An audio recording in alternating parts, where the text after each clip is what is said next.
கணியத்திற்குரிய மோமினின்களே, அருமைநாயகம் ஸல்லல்லாஹு அலைஹி வஸல்லம் அவர்கள் ஒரு நபிமொழியிலே நாளை மறுமை நாளில் ஒரு முஸ்லிமுக்கு ஏற்படுகிற நிகழ்வை பற்றி, ஒரு முஸ்லிமுக்கு கிடைக்கக்கூடிய நிஅமத்தை பற்றி ஸல்லல்லாஹு அலைஹி வஸல்லம் அவர்கள் அழகாக சொல்லுவார்கள். நாளை ஒரு முஸ்லிமை அல்லாஹ் ஸுப்ஹானஹு வ தஆலா கேள்வி கணக்கிற்காக வேண்டி அழைப்பான். அவனிடத்தில் அவனுடைய செயல்களின் பட்டோலை வழங்கப்படும். அவனுடைய அமால் நாமா அவனிடத்திலே ஒப்படைக்கப்படும். அவனிடத்தில் ஒப்படைத்து விட்டு அல்லாஹ் அதை நீ படி என்று சொல்லுவான். பெருமானார் ஸல்லல்லாஹு அலைஹி வஸல்லம் அவர்கள் சொன்னார்கள், அந்த மனிதர் அந்த பட்டோலையை வாசிக்க ஆரம்பிப்பார். ஆரம்பத்தில் அவர் செய்த நன்மைகள் எல்லாம் பட்டியலிடப்பட்டிருக்கும். இந்த உலகில் வாழுகிற காலகட்டத்தில் அவர்கள் செய்த ஏராளமான நன்மைகளும் அதற்கான தொகுப்புகளும் அங்கே பட்டியலிடப்பட்டிருக்கும். எல்லா நற்கர்மங்களும் அங்கே பதிவு செய்யப்பட்டிருக்கும். பெருமானார் சொன்னார்கள், அதை வாசிக்கிற பொழுதெல்லாம் அந்த அடியானுடைய முகமெல்லாம் மலர்ச்சி அடைந்து விடும். அவனுடைய முகத்தில் சந்தோஷத்தினுடைய களிப்பு வெளிப்படும். மகிழ்ச்சியை அவனுடைய முகத்தில் பார்க்க முடியும். தான் செய்த நன்மைகளை எல்லாம் ரப்பிடத்திலே படித்து காட்டுவான். நன்மைகள் அனைத்தும் படித்து முடிக்கப்பட்டு விட்டதற்கு பின்னால் அல்லாஹ் அவனிடத்திலே சொல்லுவான், நீ செய்த இந்த எல்லா நற்கர்மங்களையும் நான் கபூல் செய்து கொண்டேன், நான் ஏற்றுக்கொண்டேன் என்று சொன்னவுடன் மகிழ்ச்சி தாழாமல் அவன் ரப்புக்கு முன்னால் சஜிதாவிலே விழுந்து விடுவான். இதை தூரத்திலிருந்து கோடான கோடி மக்கள் அதை பார்த்து கொண்டிருப்பார்கள். அடியானுக்கும் ரப்புக்கும் இடையிலே நடைபெறக்கூடிய ஒரு உரையாடல், ரகசியமான உரையாடல். ரப்புக்கு சஜிதா செய்து விடுவான். அல்லாஹ் அவனை எழுந்து மீண்டும் மீதமுள்ளவனுடைய செயல்களை பற்றி படி. அந்த மனிதன் இந்த உலகத்தில் தான் செய்த பாவங்களை எல்லாம் படிக்க ஆரம்பிப்பான். அதனுடைய இரண்டாவது பாகத்தை படிப்பான். அவனுடைய முகமெல்லாம் கவலையால் வாடிவிடும். கவலைக்குரியவனாக அவன் மாறிவிடுவான். அவ்வளவுதான், நம்முடைய கதை முடிந்து விட்டது, அவ்வளவுதான், நம்மை நரகத்திற்கு கொண்டு செல்ல இருக்கிறார்கள் என்று அவன் பயந்து போய் இருக்கக்கூடிய சமயத்தில் அல்லாஹ் ஸுப்ஹானஹு வ தஆலா அந்த அடியானை பார்த்து சொல்லுவான், நீ செய்த இந்த நன்மைகளை பாவங்களை எல்லாம் நீ ஒப்புக்கொள்கிறாயா? ஆம் ரப்பே, இந்த பாவங்கள் எல்லாம் நான் செய்தது தான், ஒப்புக்கொள்கிறேன். எந்த நிபந்தனையும் இல்லாமல், எந்த காரணத்தையும், எந்த சாக்குப்போக்கையும் சொல்லாமல் நான் மனப்பூர்வமாய் ஒப்புக்கொள்கிறேன். அல்லாஹ் சொல்லுவான், அப்படியானால் உன்னுடைய இந்த எல்லா பாவங்களையும் நான் மன்னித்து விட்டேன் என்று சொன்னவுடன் மீண்டும் ரப்புக்கு சுக்ரு செய்யும் விதமாக அவன் சஜிதாவிலே விழுந்து விடுவான். தூரத்தில் இருக்கக்கூடிய மக்கள் அவனுடைய 2 சஜிதாவை மட்டும்தான் பார்ப்பார்கள். அங்கே என்ன நடக்கிறது என்பதை மக்கள் புரிந்து கொள்ள மாட்டார்கள். பெருமானார் ஸல்லல்லாஹு அலைஹி வஸல்லம் அவர்கள் சொன்னார்கள், அல்லாஹ் ஒரு அடியானுடைய பாவத்தை மறைக்க வேண்டும், மன்னிக்க வேண்டும் என்று விரும்பிவிட்டால் கோடான கோடி மக்களுக்கு முன்னால் இப்படி ஒரு ரகசியமான உரையாடலை திரைமறைவுக்கு பின்னால் அவனுக்கு தந்து அவன் பாவங்களை எல்லாம் அல்லாஹ் மன்னித்து விடுகிறான் என்று முஹம்மது ரசூலுல்லாஹி ஸல்லல்லாஹு அலைஹி வஸல்லம் அவர்கள் சொன்னார்கள்.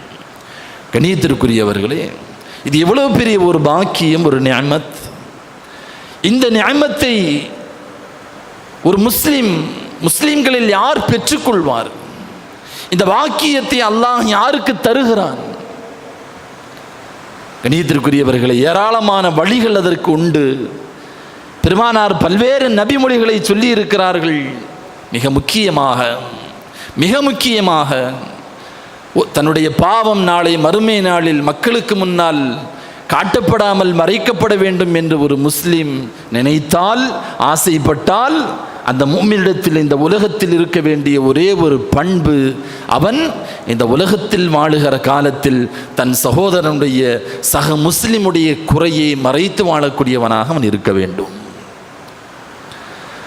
மன் சதர முஸ்லிமன், பெருமானார் ஸல்லல்லாஹு அலைஹி வஸல்லம் அவர்கள் சொன்னார்கள், மன் சதர முஸ்லிமன் சதரஹுல்லாஹு ஃபித் துன்யா வல் ஆখিরা. யார் ஒரு முஸ்லிமுடைய குறையை மறைப்பாரோ, இந்த உலகத்தில் குறைக்கு அப்பாற்பட்டவர்கள் நபிமார்களை தவிர்த்து வேறு யாரும் இல்லை. பாவம் செய்யாதவர்கள் நபிமார்கள் மட்டும்தான்.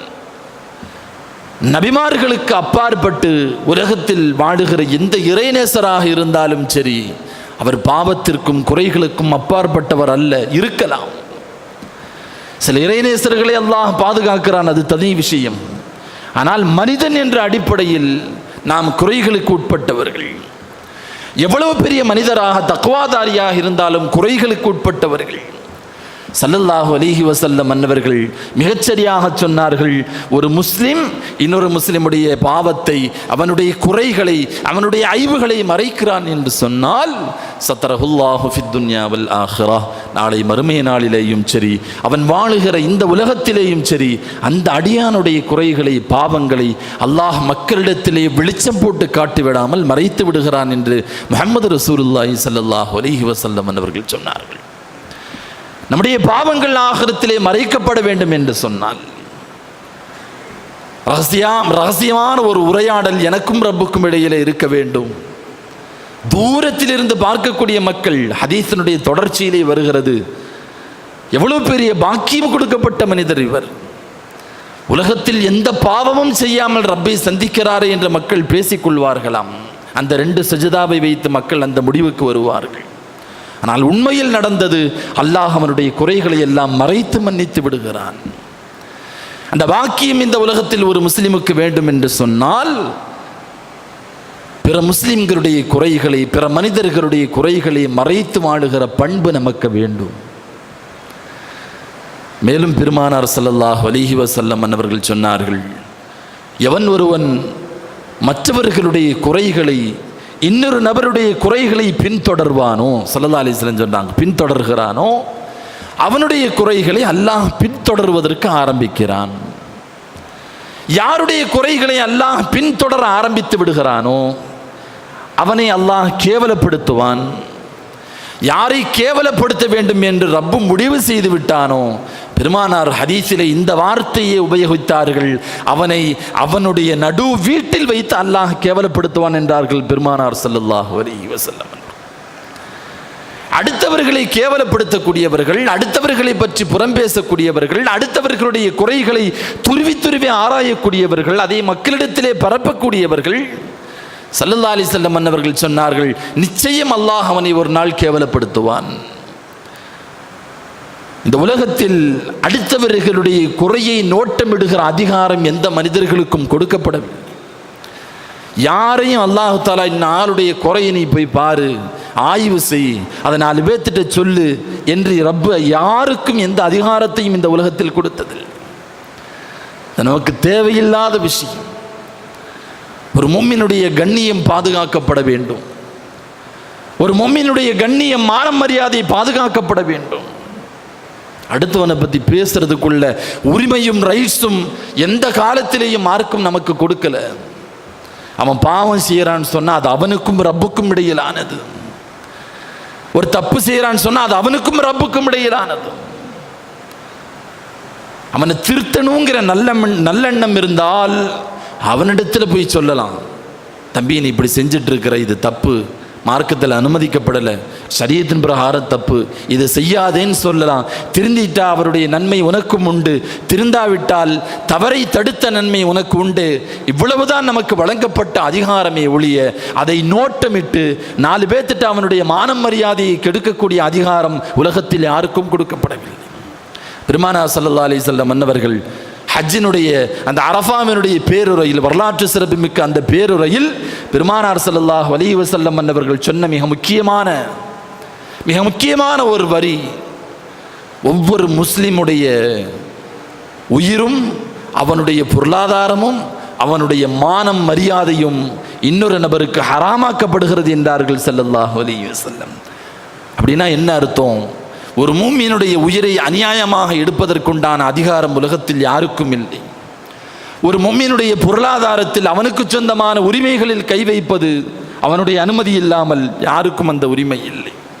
அதே போல ஒரு மூமினுடைய மானத்தோடு விளையாடுவது, மரியாதையோடு விளையாடுவது, அவனை பற்றி குறை பேசுவது, புறம் பேசுவது யாருக்கும் அனுமதிக்கப்பட்டதில்லை என்றார்கள் பெருமானார் ஸல்லல்லாஹு அலைஹி வஸல்லம் அவர்கள். ஹதீஸில் இப்படி பதிவு செய்யப்பட்டிருக்கிறது. காபாவை தவாஃப் செய்த பெருமானார் ஸல்லல்லாஹு அலைஹி வஸல்லம் அவர்கள் காபாவை தவாஃப் செய்து கொண்டிருக்கிற போது அதை பார்த்து சொன்னார்கள், காபாவே காபாவே, உன்னுடைய கண்ணியம் தான் என்ன, உன்னுடைய அந்தஸ்தும் மகத்துவமும் என்ன, அல்லாஹ் உன்னுடைய கண்ணியத்தை எவ்வளவு உயர்த்தி வைத்திருக்கிறான். காபாவை புகழ்ந்து விட்டு சொல்வார்கள். என்றாலும் காபாவே, ஒரு முஸ்லிமுடைய கண்ணியம் உன்னுடைய கண்ணியத்தை விட மேலானது என்றார்கள் பெருமானார் ஸல்லல்லாஹு அலைஹி வஸல்லம். ஒரு முஸ்லிமுடைய மோமினுடைய கண்ணியம் காபாவினுடைய கண்ணியத்தை விட மேலானது என்று பெருமானார் சொல்லுகிறார்கள் என்று சொன்னால், சில நபிமொழிகளில் இப்படியும் பார்க்க முடிகிறது. ஒரு முஸ்லிமுடைய குறையை பற்றி அவனுடைய மானம் மரியாதையிலே கை வைத்து அவனுடைய மனதை சிரமப்படுத்துகிற போது, கஷ்டப்படுத்துகிற போது, அதனால் அவன் உடைந்து போகிற போது அல்லாஹ் எவ்வளவு கோபப்படுகிறான் என்றால், காபாவை இடித்தாலும் ரப்புக்கு அந்த கோபம் வருவதில்லை என்று பெருமானார் ஸல்லல்லாஹு அலைஹி வஸல்லம் அவர்கள் சொன்னதாக சில செய்திகளையும் பார்க்க முடிகிறது. காபாவினுடைய கண்ணியத்தை விட உயர்ந்த கண்ணியம் ஒரு முஃமினுக்கானது. அதன் மீது கை வைப்பதற்கான உரிமை இந்த உலகத்தில் யாருக்கும் கொடுக்கப்படலை. 2 இடங்களில் மார்க்கம் அனுமதிக்கிறது, குறை பேசுவதை அனுமதிக்கிறது. 2 இடம். ஒன்று இஸ்திஃப்தா, ஃபத்வா கேட்குற இடத்துல மார்க்கம் அனுமதிக்குது. எங்கள் பள்ளியில் இன்னும் இமாம் ஒருத்தர் தொலை வைக்கிறாரு, இப்படிலாம் அவர் சில காரியங்கள் செஞ்சிட்டு இருக்கிறாரு, அவருக்கு பின்னால் நாங்கள் நின்று தொழுகிறது கூடுமா? ஒரு மார்க்க மசாயில், மார்க்கத்தினுடைய சட்டம் விளக்கத்திற்காக வேண்டி கேட்கிறார். தப்பான எண்ணத்தில் கேட்கக்கூடாது, அவரை கேவலப்படுத்தணுங்கிற எண்ணத்தில் கேட்கக்கூடாது. மார்க்க சட்டத்தை தெரிந்து கொள்ள வேண்டும் என்பதற்காக வேண்டி ஒருவரை பற்றி, தன்னுடைய அண்டை வீட்டாரை பற்றி, தன்னுடைய நண்பரை பற்றி குறிப்பிட்டு கேட்கறதுக்கு மார்க்கத்தில் அனுமதி இருக்குது. 1. 2வது, பெண் பார்க்கிற போது, மாப்பிள்ளை பார்க்கிற போது, இந்த பொண்ணு எப்படி, இந்த மாப்பிள்ளை எப்படின்னு சொல்லி நம்மிடத்தில் விசாரிக்க சொல்லுகிற போது, அல்லது நம்மிடத்தில் அதை பற்றி விசாரிக்கிற போது எது சத்தியமோ அதை அப்படியே சொல்லிவிடுவது இவர் மீது கடமை. அந்த இடத்துல என்ன செய்யக்கூடாதுன்னு சொன்னால், நான் அடுத்தவங்களை பற்றி தப்பாக பேச மாட்டேன், குறை பேச மாட்டேன்னு சொல்லி மறைக்கக்கூடாது. அது ஒருவனுடைய வாழ்க்கையை பாதிக்கும், ஒருவனுடைய வாழ்க்கையை அது பாதித்து விடும். அங்கே அவனிடத்தில் என்ன குறைகள் இருக்கிறதோ கண்ணியமான முறையில், அவனை கேவலப்படுத்துவதற்காக அல்ல, இப்படி சின்ன விஷயங்கள் அவரிடத்தில் இருக்கு, நீங்க பார்த்து முடிவு செஞ்சுக்கோங்கன்னு சொல்லி கண்ணியமான முறையிலே அதை சுட்டி காட்ட வேண்டுமே ஒழிய, இந்த 2 இடங்களை தவிர்த்து வேறு எந்த இடத்திலேயும் ஒரு முஸ்லிமுடைய குறையை பிறரிடத்தில் சொல்லுவதை மார்க்கம் அனுமதிக்கவில்லை. கண்ணியத்திற்குரிய முஃமினீன்களே, அல்லாஹ் அந்த உரிமைகளை உலகத்தில் எவனுக்கும் வழங்கவில்லை. அது அவனுக்கும் ரப்புக்குமானது. தப்பு செய்யறான்னு சொன்னா அவனுக்கும் ரப்புக்குமானது. அதை பற்றி உண்டான கேள்வி பதில் ஆகிரத்திலே அவனுக்கும் ரப்புக்கும் இடையிலே. அவன் நினைத்தால் தண்டிக்கலாம், நினைத்தால் மன்னிக்கலாம். அந்த குறையை பற்றி 4 பேர்த்திட்ட பேசி திரிவதை பெருமானார் ஸல்லல்லாஹு அலைஹி வஸல்லம் அன்னவர்கள் மிக கடுமையாக சாடினார்கள், கண்டித்தார்கள். ஸல்லல்லாஹு அலைஹி வஸல்லம் சஹாபாக்கிட்ட ஒரு தடவை கேட்டாங்க, மனில் முஃப்லிஸ், ஏழை என்றால் யார், ஏழை என்றால் யார் தெரியுமா என்று பெருமானார் கேட்டார்கள். யார் ரசூலுல்லாஹ், எவன்கிட்ட காசு பணம் இல்லையே அவன் தானே ஏழைன்னு சொன்னாங்க சஹாபாக்கள். பெருமானார் சொன்னார்கள், இல்லை, நான் ஆன்மீக ஏழையை பற்றி பேசுகிறேன், ஆன்மீகத்தில் திவாலானவனை பற்றி நான் பேசுகிறேன். முஃப்லிஸ் யார் தெரியுமா, நாளை ஆகிரத்திலே ஏராளமான தொழுகைகளோடும், ஏராளமான ஜக்காத்தோடும், தான தர்மங்களோடும், வணக்க வழிபாடுகளோடும் பெரும் கொண்ட மலையை போன்ற நன்மையை கொண்டு ரப்பிடத்திலே வருவான். பார்ப்பவர்கள் எல்லாம் அவனுக்கு சொர்க்கம் வாஜிமுன்னு முடிவே பண்ணிடலாம். அவ்வளவு நன்மைகள். ரப்புக்கு முன்னால் வந்து நிற்பான். அந்த நேரத்தில் கணக்கு வழக்குகள் துவங்கப்படுகிற நேரத்தில் ஒரு மனிதர், சக மனிதர் வருவார். ரப்பே, வாழுகிற காலகட்டத்தில் இவன் எனக்கு என்ன அநியாயம் செய்தான் என்று சொல்லுவான். அந்த அநியாயத்திற்கு தோதுவாக அதனுடைய மதிப்பில் அல்லாஹ் இவனுடைய நன்மையிலிருந்து கொஞ்சம் எடுத்து அவனுக்கு கொடுத்து விடுவான். மீண்டும் இன்னொரு நபர் வருவார். ரப்பே, இவர் என்னை அடித்தார், இவர் என்னை திட்டினார், இவர் என்னை பற்றி புறம் பேசினார், என்னை பற்றி குறை பேசினார், என்னை 4 நபர்களுக்கு மத்தியிலே அசிங்கப்படுத்தினார் என்றெல்லாம் பெரும் கொண்ட வரிசையில் மக்கள் வந்து நிற்பார்கள். நன்மைகள் எல்லாம் தீர்ந்து போய்விடும், மீண்டும் வரிசைகள் முடிந்து விடாது, மக்கள் வந்து கொண்டே இருப்பார்கள். வேறு வழி இல்லாமல் அந்த மக்களுடைய பாவங்களை இவன் செய்த அந்த அநியாயத்திற்கு தோதுவாக அந்த மதிப்பில் அவர்களுடைய பாவங்களை எடுத்து அல்லாஹ் இவனுடைய முதுகிலே சுமத்தாட்டுவான். மலைகளை போன்ற நன்மைகளை கொண்டு வந்தவன் மலைகளைப் போல தீமைகளை சுமந்து கொண்டு நரகத்திலே தூக்கி எறியப்படுவான். இவன்தான் உண்மையிலேயே ஏழை என்றார்கள் நபிகள் நாயகம் ஸல்லல்லாஹு அலைஹி வஸல்லம் அவர்கள். அடுத்தவர்களை பற்றி அதனால தான் மார்க்க அறிஞர்கள் சொல்லுவார்கள், நீ யாரையாவது பற்றி குறை பேசணும்னு முடிவு பண்ணிட்டான். சில பேத்துக்கு அதில் ஒரு அலாதியான இன்பம். எவன்டையாவது எதையாவது பற்றி பேசணும், சக மனிதரை பற்றி, சக முஸ்லீமை பற்றி, யாரோ ஒருவரை பற்றி பேசினால்தான் அவர்களுக்கு அன்றைய தினம் ஓடும். அப்படி சில பேர் இருப்பாங்க. மார்க்க அறிஞர்கள் சொல்லுகிறார்கள், ஒருத்தனை பற்றி குறை பேசணும், புறம் பேசணும் என்று நீ முடிவு செய்து விட்டால் உன்னுடைய பெற்றோர்களை பற்றி நீ குறை பேசு. உன் அத்தா அம்மாவை பற்றி நீ பேசு. எங்கள் அம்மா இவ்வளவு மோசமானவ, என் அம்மாட்ட இப்படிலாம் நிறைய தவறுகள் இருக்குது, எங்கள் அத்தா இவ்வளவு மோசமானவர் என்று உன்னுடைய பெற்றோர்களை பற்றி நீ குறை பேசு. ஏனென்றால் உன்னை பெற்றெடுத்து, உன்னை வளர்த்து, உன்னை ஆளாக்கி உலகத்தில் எல்லா வாழ்வாதாரத்திற்கான வழிகளையும் செய்த அந்த பெற்றோர்களுக்காவது நீ செய்த நன்மை போய் சேரட்டும், யாரோ ஒருவருக்கு போய் சேருவதை விட. யாரோ ஒருவரை பற்றி நீ புறம் பேசுகிறாய், அடுத்தவனுடைய குறைகளை பற்றி பேசுகிறாய். உன் நன்மையை தூக்கி ஆகிரத்தில் அவன்கிட்ட கொடுக்கிறதுக்கு பதிலா உன் பெற்றோர்களை பற்றி புறம் பேசு, அவர்களை பற்றி குறை பேசு. நீ செய்த நன்மை அவர்களுக்காவது உபகாரமாக இருக்கட்டும் என்று மார்க்க அறிஞர்கள் சொல்லுகிறார்கள் என்றால், கண்ணியத்திற்குரிய முஃமினீன்களே, பெருமானார் ஸல்லல்லாஹு அலைஹி வஸல்லம் அவர்கள் சொல்வதை போல நாளை ஆகிரத்திலே ஒன்றுமில்லாதவனாக அவன் மாறிவிடுகிறான். அடுத்தவர்களை பற்றி பேசுகிற வலா தஜஸ்ஸஸு, பெருமானார் ஸல்லல்லாஹு அலைஹி வஸல்லம் ஆயத்திற்கு கீழ் ஏராளமான செய்திகளை சொல்லுகிறார்கள். வலா தஜஸ்ஸஸு, அடுத்தவனுடைய குறைகளை நோட்டமிடாதீர்கள். அந்த அதிகாரம், அந்த ரைட்ஸ் நமக்கு கொடுக்கப்படலை. நாம் யார் அடுத்தவர்களுடைய குறைகளை பற்றி பேசுவதற்கு? சில மார்க்க அறிஞர்கள் சொல்லுவார்கள், பெயர் நினைவில்லை, ஒரு முஸ்லிம் தன்னுடைய கண்களிலே மரக்கட்டைகளை வைத்துக்கொண்டு அடுத்தவனுடைய கண்ணில் இருக்கக்கூடிய தூசிகளை பற்றி அவர்கள் பேசுகிறார்கள் என்று ஆச்சரியப்படுகிறார்கள்.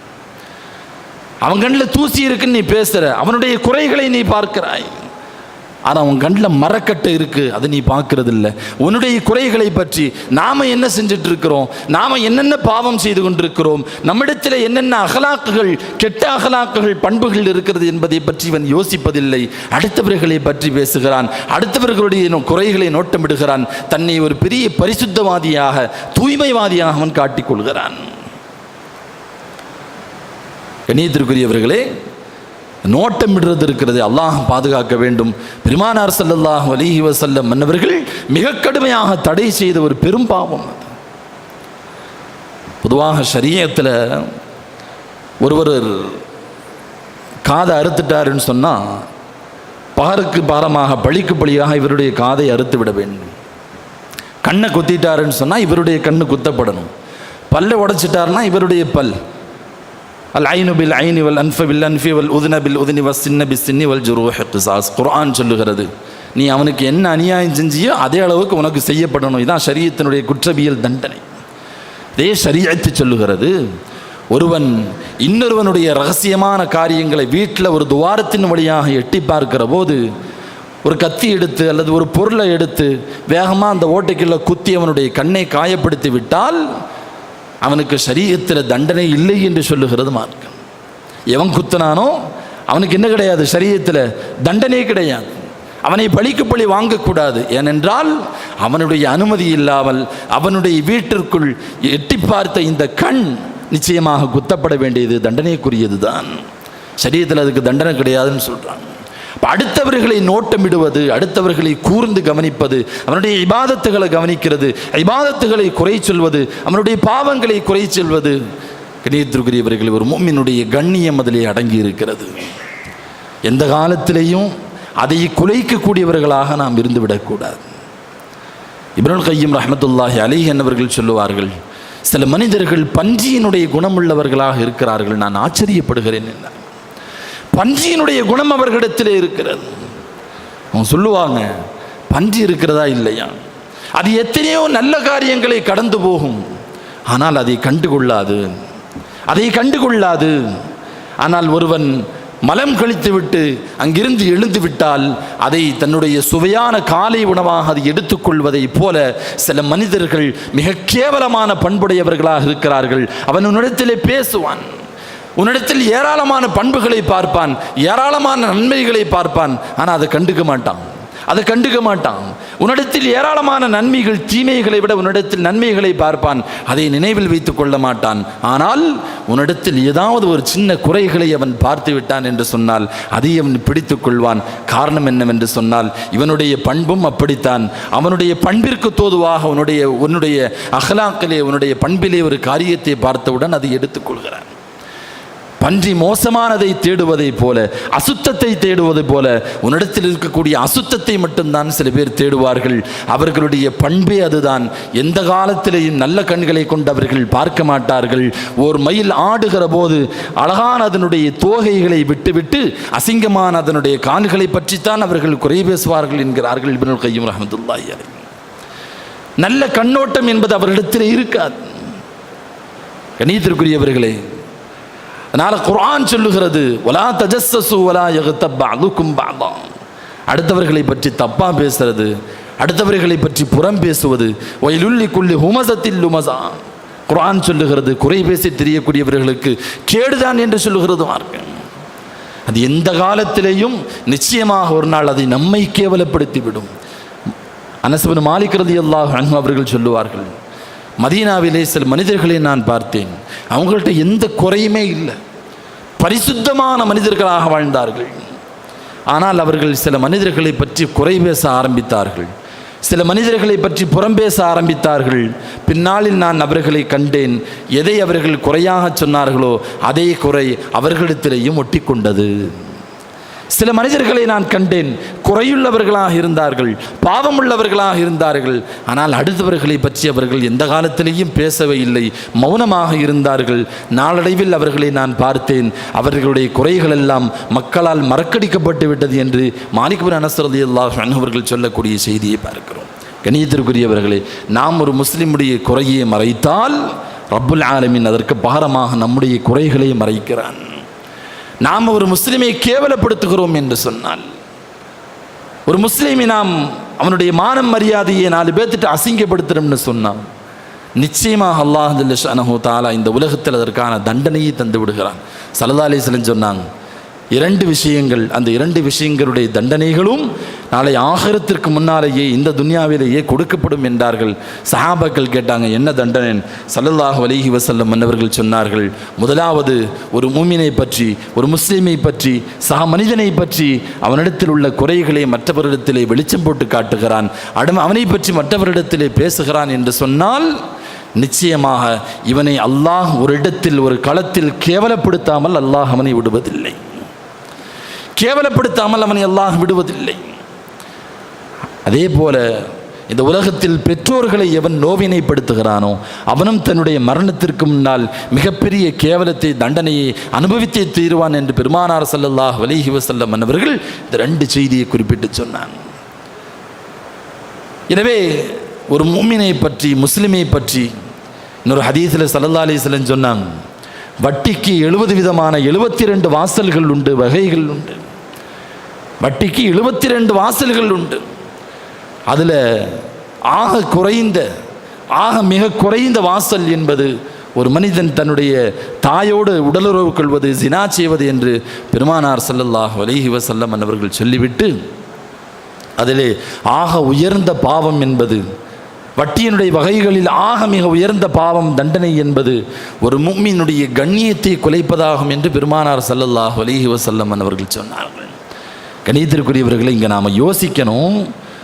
பெருமானார் மிக குறைந்த பாவம், வட்டியினுடைய பாவத்தின் மிக குறைந்த மதிப்பு என்று தன் சொந்த தாயோடு உடலுறவு கொள்வதை பெருமானார் ஸல்லல்லாஹு அலைஹி வஸல்லம் அவர்கள் சொல்லிவிட்டு, ரொம்ப மோசமான பாவமாக ஒரு முஃமினுடைய மானம் மரியாதையிலே கை வைப்பது என்று பெருமானார் சொல்லுகிறார்கள் என்றால், இந்த 2 பாவத்தில் எது மோசமானது? ஒரு முஸ்லிமை பற்றி பேசுவது, ஒரு முஸ்லிமுடைய குறைகளை வெளிப்படுத்துவது எவ்வளவு மோசமானது. ஸல்லல்லாஹு அலைஹி வஸல்லம் சொன்னாங்க, தயவு செய்து உங்களில் யாரும் ஒரு நபருடைய தனிப்பட்ட குறைகளை என்னிடத்தில் கொண்டு வந்து விடாதீர்கள். காரணம், நான் சபைக்கு வருகிற போது உங்கள் எல்லோரை பற்றியும் நல்லெண்ணம் உள்ளவனாக இருக்க வேண்டும் என்று ஆசைப்படுகிறேன் என்றார்கள் ஸல்லல்லாஹு அலைஹி வஸல்லம் அவர்கள். அபூபக்கர் சித்திக் ரலியல்லாஹு சொன்னாங்க, ஒரு மனிதன் விபச்சாரம் செய்வதாக, திருடுவதாக நான் கண்டால் அல்லாஹ்விற்காக வேண்டி அவனை நான் மூடி மறைத்து விடுவேன் என்றார்கள் அபூபக்கர் சித்திக் ரலியல்லாஹு அன்ஹு. நாம் எல்லாம் அடிக்கடி கேள்விப்பட்ட ஒரு சஹாபி மாயிஸ் இப்னு மாலிக் ரலியல்லாஹு அன்ஹு விபச்சாரம் பண்ணிட்டேன் ரசூலுல்லாஹ்ட்ட வந்து வாண்டடா வந்து ஸல்லல்லாஹு அலைஹி வஸல்லம் அன்னவர்கள் கல்லடி கொடுத்து அந்த சஹாபிக்கு தண்டனை நிறைவேற்றினாங்க. அடிக்கடி கேள்விப்பட்டிருப்போம். அந்த சஹாபி செய்த அந்த விபச்சார குற்றத்தை முதலாக பெருமானாரிடத்தில் கொண்டு வந்தது வேறொரு சஹாபி. அந்த சஹாபி ரசூலுல்லாஹ் பார்க்கும்போதெல்லாம் சொல்லுவாங்க, ஏமா நீ அதை மறைச்சிருக்கலாம், மாயிஸ் செய்த பாவத்தை நீ மறைத்திருக்கலாம், ஆனால் பொது சமூகத்துக்கு வந்ததுக்கு பின்னால் மறைக்கக்கூடாது. அது அல்லாஹ்வினுடைய சட்டத்தை கேவலப்படுத்துவதற்கு சமம். அங்கே தண்டனை நிறைவேற்றப்பட வேண்டும். பொது சமூகத்திற்கு வரல, ஒரே ஒரு நபர் 2 நபர்களுக்குள்ளாக நடக்குதுன்னு சொன்னால் அது பெரும்பாவமாக இருந்தாலும் அதை மறைத்து தௌபாவிற்கான அவகாசம் அவனுக்கு வழங்கப்பட வேண்டும் என்கிறார்கள் பெருமானார் ஸல்லல்லாஹு அலைஹி வஸல்லம். மது அறிந்து கொண்டிருந்த ஒரு மனிதரை நடுராத்திரி உமர் ரலியல்லாஹு அன்ஹு பார்த்தார்கள், கண்டுகொள்ளாமல் போய்விட்டார்கள். விபச்சாரம் செய்யக்கூடிய ஒரு ஆணையும் பெண்ணையும் கண்டார்கள். பொதுவெளியில் சொல்லாதீங்க, அல்லாஹ்விடத்தில் தௌபா செய்து கொள்ளுங்கள் என்று கண்டுகொள்ளாமல் போய்விட்டார்கள். அல்லாஹ்வுடைய தண்டனையில் அவ்வளவு கோபமாக கடுமையாக இருக்கக்கூடியவர்கள் உமர் ரலியல்லாஹு அன்ஹு. ஒரு பொது சமூகத்தினுடைய அமைதியை, ஒழுக்கத்தை கெடுக்கிற அளவிற்கு பொது சமூகத்திற்கு அந்த பாவம் வந்துவிட்டால் அங்கே அல்லாஹ்வினுடைய தண்டனை, குர்ஆனுடைய தண்டனை நிறைவேற்றப்பட வேண்டும், மாற்றுக்கருத்தில்லை. தனி மனிதரோடு முடிந்து விடுகிறது என்று சொன்னால் எல்லா சஹாபாக்களும் அதை மறைத்திருக்கிறார்கள். எத்தனையோ சஹாபாக்கள் தன்னுடைய அடிமை பெண்கள் விபச்சாரம் செய்த போது வீட்டிற்குள்ளேயே அதை மறைத்து மன்னித்து தௌபாவிற்கான அவகாசத்தை வழங்கி இருக்கிறார்கள். அவர்கள் எல்லாம் அப்படி செய்கிற போது ஒரு முஸ்லிமிடத்திலே, முஸ்லிமிடத்திலே நடைபெறுகிற சின்ன சின்ன குறைகளை எல்லாம் வெளிப்படுத்துவதற்கான அதிகாரம், அல்லாஹ்வுடைய குறையை மறைச்சு வச்சிருக்கும் போது அதை வெளிப்படுத்துறதுக்கு நாம யார்? ஒருத்தர் பாவம் செய்கிறான், தப்பு செய்கிறான், அவனுக்கும் அல்லாஹ்வுக்கும் இடப்பட்ட விஷயம், அல்லாஹ் அதை வெளிப்படுத்தலை, சமூகத்தில் கொண்டு வரல, அதை துருவி ஆராய்ந்து எடுத்து உனக்கு செய்தி தெரியுமா, உனக்கு விஷயம் தெரியுமா இந்த ஆளை பற்றி அப்படின்னு அவனுடைய குறையை வெளியே சொல்வதற்கான அதிகாரத்தை உனக்கு வழங்கியது யார்? ரப்பு மறைக்கணும்னு நினைச்ச உன்னை நாம வெளிப்படுத்தணுமா? பெருமானார் ஸல்லல்லாஹு அலைஹி வஸல்லம் மன்னவர்கள் ஒரு முஸ்லிம் வீணா போறதுக்கு, நாசமாக போறதுக்கு இந்த ஒரு பண்பு போதுங்கிறாங்க. அடுத்தவனுடைய குறையை பற்றி பேசுறது போதும், அதனாலேயே அவனுடைய ஈமான் கெட்டு போய்விடும், வழிகேட்டில் போயிடுவான்னு சொன்னாங்க ஸல்லல்லாஹு அலைஹி வஸல்லம் மன்னவர்கள். கண்ணியத்திற்குரியவர்களை, நாம் என்ன பேசுகிறோம், யாரை பற்றி பேசுகிறதில் மிகுந்த கவனம் நமக்கு வேண்டும். ஸல்லல்லாஹு அலைஹி வஸல்லம் மன்னவர்கள் சொன்னார்கள், ஒரு மனிதரை பற்றி, ஒரு முஃமினை பற்றி குறை பேசப்படுகிற இடத்தில், அந்த இடத்தில் சக முஸ்லீம் இன்னொரு முஸ்லீம், தம்பி நீ அவனை பற்றி பேசாது, அது அவனுக்கும் அல்லாஹ்வுக்கும் இடையில உள்ள விஷயம், நமக்கு அது தேவையில்லை, நீ வேற ஏதாவது பேசு, அடுத்தவனை பற்றி பேசாதேன்னு சொல்லி ஒரு முஸ்லீமுடைய கண்ணியத்தை பாதுகாத்தால் நாளை நரகத்தை விட்டும் பாதுகாப்பதை அல்லாஹ் தன் மீது கடமையாக்கி கொண்டான் என்று பெருமானார் ஸல்லல்லாஹு அலைஹி வஸல்லம் அவர்கள் சொன்னார்கள். ஒரு முஸ்லிம் அவனுடைய குறை பேசப்படுகிற இடத்தில் இன்னொருவர் அதை தடை செய்கிற போது புதைக்கப்பட்ட ஒரு பெண் குழந்தையை தோண்டி மீண்டும் அதற்கு உயிர் கொடுத்த நபரை போன்று அவர் மாடி விடுகிறார் என்றார்கள் பெருமானார் ஸல்லல்லாஹு அலைஹி வஸல்லம் அவர்கள். யார் அந்த காரியத்தை செய்கிறாரோ அவருடைய குறையை மறைப்பதற்கு அல்லாஹ் பொறுப்படுத்திக் கொள்கிறான் என்றார்கள் ஸல்லல்லாஹு அலைஹி வஸல்லம் அவர்கள். எதுவுமே செய்ய முடியலன்னு சொன்னால் ஷரீஅத்து சொல்லுது, பேசப்படுகிற இடத்திலிருந்து எழுந்து போய்விட வேண்டும். ஈமானுடைய ஆக குறைந்தபட்ச தகுதி அதுதான். நம்மளால் தடுக்க முடியலை, பேசுகிற ஆள்கிட்ட பேசாதேன்னு சொன்னால் வேறு ஏதாவது பிரச்சனைகள் ஏற்படும் என்று நீங்கள் பயந்தால் அந்த மஜ்லிஸை விட்டு எப்படியாவது அங்கிருந்து எந்திரிச்சு போயிருங்க. ஒரு முஸ்லீமை பற்றி குறை பேசப்படுகிற அந்த இடம் அருள்வளம் மிக்கது அல்ல என்கிறார்கள் மார்க்க அறிஞர்கள். ரப்பு சுப்ஹானஹு வ தஆலா புரிந்து அமல் செய்யக்கூடிய பாக்கியத்தை தந்தருள்வானாக. வாஹிரு தஅவானா அல்ஹம்துலில்லாஹி ரப்பில் ஆலமீன்.